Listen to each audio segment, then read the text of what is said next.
Hello साथीहरू नमस्कार। आज हामी यो कम्प्याक्सन र कन्सोलिडेसनको डिफरेन्स बिट्विन के रहेको छ र यो कन्सोलिडेसनको टाइप्स चाहिँ के हो, त्यसको प्रिन्सिपल के हो, यति कुराको बारेमा हामी डिस्कस गर्नेछौँ है। सबभन्दा पहिला कन्सोलिडेसन भनेको के हो? The compression of a saturated soil under a steady state pressure is due to expulsion of water from the voids हैन। कन्सोलिडेसन भनेको के हो हामीलाई थाहा छ कि कुनै पनि सोइल पार्टिकलमा भएको वाटर एक्सप्लोसन गर्ने हो र त्यसको भोल्युम चाहिँ डिक्रिजिङ गर्ने हो हैन। त्यही प्रोसेसलाई हामीले के भन्छौँ? कन्सोलिडेसन भन्छौँ। यो भनेको लामो समय लाग्छ, यसलाई टाइम डिपेन्डेन्ट प्रोसेस भन्छौँ है। अब हामीले इक्जाममा सोधिरहन्छ कन्सोलिडेसन र कम्प्याक्सनको डिफरेन्स बिट्विन लेख भनेर सोध्छ विभिन्न खालके कलेजका इक्जामहरूमा, लोकसेवाको इक्जामहरूमा हैन, सङ्घीय लोकसेवा, प्रदेश लोकसेवा सबै ठाउँमा सोधिरहने क्वेसनहरू हो यो। त्यही भएर हामी लेख्छौँ अब यसको डिफरेन्समा कम्प्याक्सनको फर्स्ट पोइन्टमा छ it is almost an instantaneous phenomenon भनेको छ। यो चाहिँ के गर्न सकिन्छ? कम्प्याक्सन भनेको एकदम छिट्टै गर्न सकिन्छ, ऱ्यापिडली प्रोसेस हो, जसलाई हामीले के भन्छौँ? इन्स्ट्यान्टेनियस फेनोमेनन भनेको छ नि। यो चाहिँ हामीले तुरुन्त गर्न सक्छौँ। अहिले रोलर लाएर कम्प्याक्सन गर्न सक्छौँ, अहिले भाइब्रेटिङ लाएर कम्प्याक्सन गर्न सक्छौँ हैन। कुनै एउटा स्पेसिफाइड टेक्निक हामीले एप्लाई गरिसकेपछि तत्काल गर्न सकिन्छ भने यसलाई हामी के भन्छौँ? कम्प्याक्सन भन्छ। कन्सोलिडेसन भनेको के हो? It is time dependent phenomenon भन्छ। यो चाहिँ टाइमको रेस्पेक्टमा बिस्तारै के हुँदै जान्छ? भोल्युम डिक्रिज हुँदै जान्छ। नम्बर 2 मा छ स्टेट अफ सोइल इज अनस्याचुरेटेड भन्छ अर पार्सियली स्याचुरेटेड गरे। कम्प्याक्सन गर्नको लागि सोइलको स्टेट कस्तो हुनुपर्ने रहेछ? अनस्याचुरेटेड अथवा पार्सियली स्याचुरेटेड हैन। भनेको कम्प्याक्सनको काम के हो? सोइलको भोइडमा भएका एयरहरू रिमुभ गर्ने हो। भनेपछि त एयरै नभएको सोइल भनेपछि फुल्ली स्याचुरेटेड हुन्छ, त्यही भएर यसमा एयर हुनुपर्दछ। एयर हुनु पर्यो भनेपछि सोइल चाहिँ के हुने भयो? अनस्याचुरेटेड अथवा पार्सियली स्याचुरेट हुने भयो।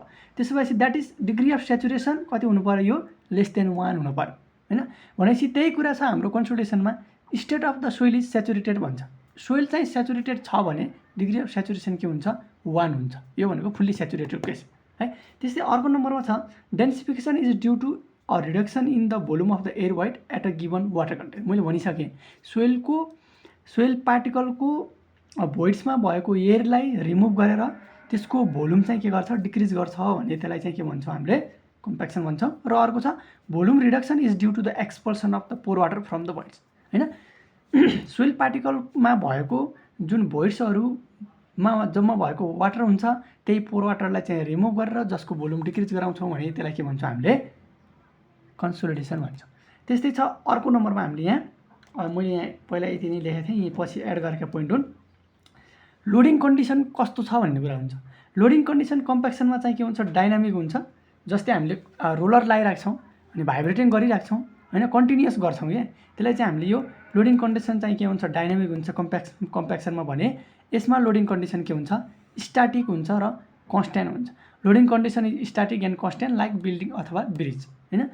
अर्को छ कम्प्याक्सन भनेको आर्टिफिसियल प्रोसेस हो, कन्सोलिडेसन भनेको यो नेचुरल प्रोसेस हो हैन। अर्को छ compaction is applied for both cohesive and cohesionless soil.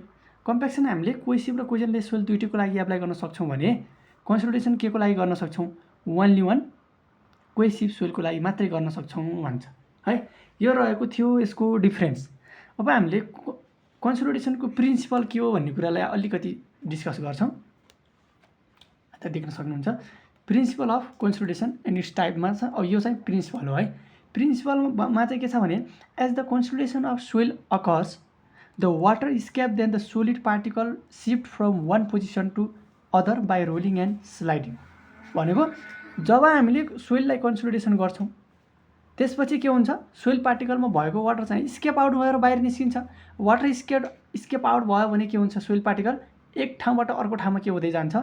Shift भएर जान्छ। कसरी सिफ्ट हुन्छ भन्दा रोलिङ अथवा स्लाइडिङका कारण के हुन्छ? त्यो सिफ्ट भएर जान्छ।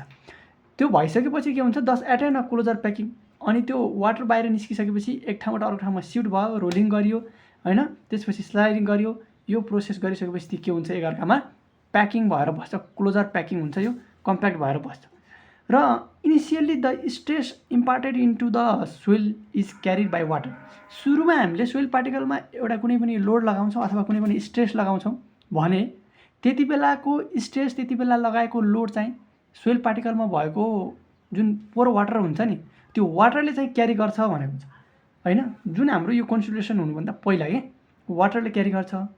The water is gradually force out and the stress is transfer to the soil skeleton and the compression is occur भनौँ।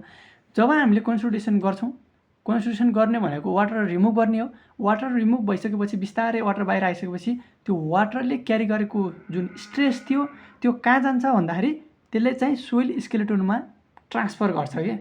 र आफूमा वाटरले आफूमा भएको लोड अथवा वाटर बाहिर निस्किसकेपछि वाटरमा लाग्ने जुन स्ट्रेस थियो त्यो सोइल स्केलेटन अथवा सोइल पार्टिकलमा के हुन्छ ट्रान्सफर हुन्छ र ती सोइल पार्टिकलहरू के हुन्छन् कम्प्रेसन हुन्छन्।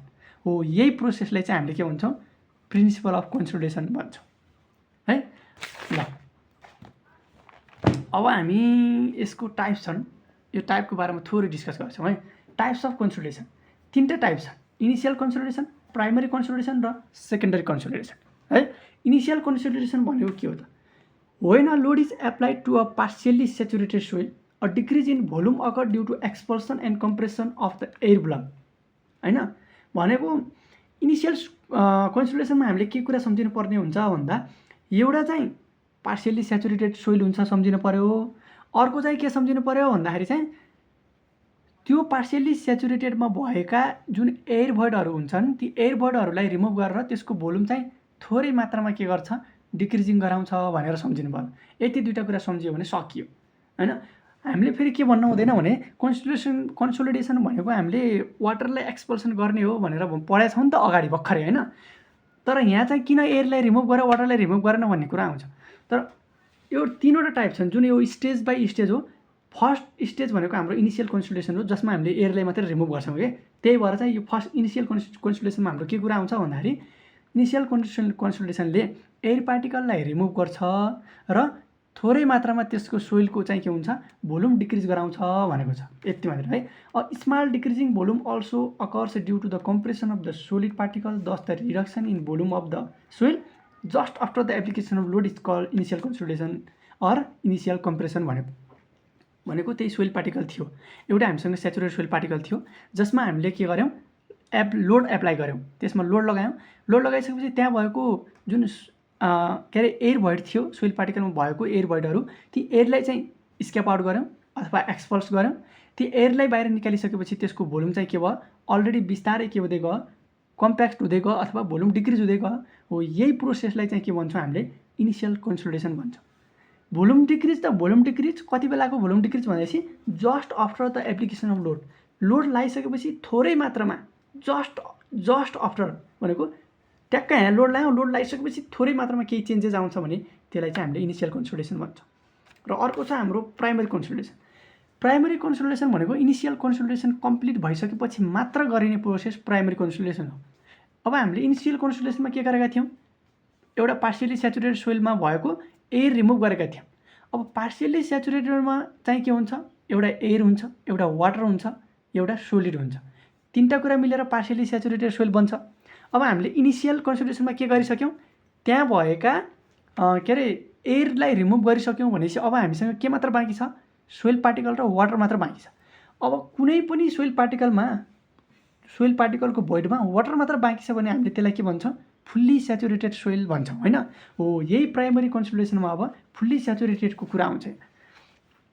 After initial consolidation after further reduction in volume occur due to the expulsion of water from the voids हैन। यसले के गर्छ माथि एयर रिमुभ गरिसकेको थियो अब ती भोइडहरूमा बचेको वाटरलाई रिमुभ गरेर त्यसको भोल्युम चाहिँ डिक्रिज गर्छ है। त्यसपछि होइन saturated soil is subjected to a pressure initially all the applied pressure is taken up by water as an axis for water pressure because water is almost incompressible as compared with solid particle। भनेको अगाडि जुन प्रिन्सिपलमा कुरा गरेका थियौँ नि यसमा पनि fully saturated हुन्छ। फुल्ली सेचुरेटेड भइसकेपछि लागेको लोड लाग्छ सुरुमा हामीले त्यो लागेको स्ट्रेसलाई चाहिँ वाटरले सुरुमा क्यारी गर्छ। जब वाटर बाहिर निस्किँदै जान्छ त्यो लोड चाहिँ सोइल पार्टिकलमा ट्रान्सफर हुन्छ भनेको यही कुरा गरेको। Hydraulic gradient develop and the water start flowing out भनेको यहाँ चाहिँ हामीसँग भएको वाटर मात्रै थियो त्यो वाटरलाई बाहिर त निकाल्नु पर्ने हुन्छ। तर कसरी बाहिर निकाल्ने भन्दाखेरि त्यहाँ कुनै पनि लोड लगायौँ कुनै पनि स्ट्रेस लगायौँ भने कम्प्रेस हुन्छ। त्यो कम्प्रेस भइसकेपछि त्यहाँ हाइड्रोलिक ग्रेडियन्ट डेभलप हुन्छ। एउटा हाइड्रोलिक ग्रेडियन्ट डेभलप हुन्छ जब हाइड्रोलिक ग्रेडियन्ट डेभलप हुन्छ त्यहाँबाट के हुन्छ वाटर बिस्तारै बाहिर आउँछ, वाटर फ्लो आउट हुन्छ। वाटर बाहिर आइसकेपछि के हुन्छ भोल्युम चाहिँ सोइलको भोल्युम चाहिँ डिक्रिज हुन्छ भन्छ। हो यही डिक्रिजिङ हुने प्रोसेसलाई प्राइमरी कन्सोलिडेसन भनिन्छ। र यो केमा मुख्य रूपमा भर पर्छ भन्दा यो चाहिँ depend upon the permeability of soil and the time dependent, कति समयसम्म हामीले त्यो गरिराख्ने भन्ने कुरा हो, एउटा त्यसमा भर पर्छ। अनि वाटर चाहिँ हाइड्रोलिक ग्रेडियन्टको थ्रुबाट बाहिर निस्किने पर्ने छ भने त्यो पर्मेबिलिटीमा पनि के हुन्छ डिपेन्ड हुन्छ भन्छ है। यो चाहिँ प्राइमरी कन्सोलिडेसनको कुरा थियो। त्यस्तै अर्को छ हामीसँग यो सेकेन्डरी कन्सोलिडेसन। सेकेन्डरी कन्सोलिडेसन भनेको पनि अब प्राइमरी कन्सोलिडेसन जब कम्प्लिट गर्छौँ, प्राइमरी कन्सोलिडेसन कम्प्लिट गरिसकेपछि सेकेन्डरी कन्सोलिडेसनको कुरा आउँछ हैन। सेकेन्डरी कन्सोलिडेसनको कुरा आउँछ। यो पनि के हो, सबै प्रोसेस चाहिँ के हुन् भोल्युम घटाउने प्रोसेसै हुन्। भनेको the reduction in volume continuous at very slow rate even after the excess hydrostatic pressure develop by the applied pressure is fully dissipated and primary consolidation is complete भन्नु। यो चाहिँ के हो भन्दाखेरि जुन हाम्रो अगाडि प्राइमरी र सेकेन्डरी कन्सोलिडेसन गऱ्यौँ हैन, दुईवटा कन्सोलिडेसन गऱ्यौँ।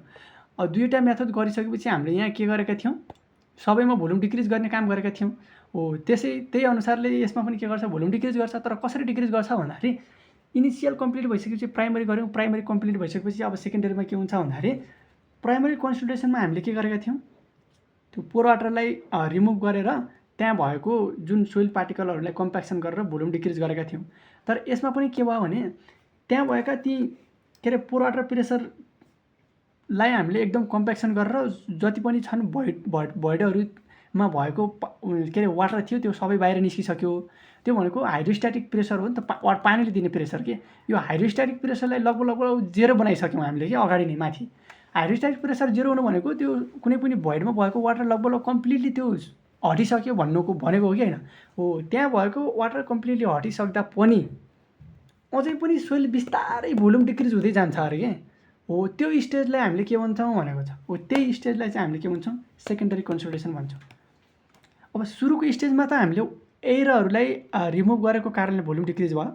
दोस्रो स्टेज भनेको प्राइमरी कन्सोलिडेसनमा के भयो, वाटरलाई रिमुभ गरेका कारण भोल्युम डिक्रिज भयो। तर तेस्रो स्टेजमा एयर पनि हटिसक्यो, के अरे वाटर पनि हटिसक्यो, तैपनि यो चाहिँ बिस्तारै भोल्युम डिक्रिज भइराखेको छ भन्छ। हो यदि त्यस्तो कन्डिसन आउँछ भने त्यसलाई चाहिँ हामीले के भन्छौँ सेकेन्डरी कन्सोलिडेसन भनिन्छ।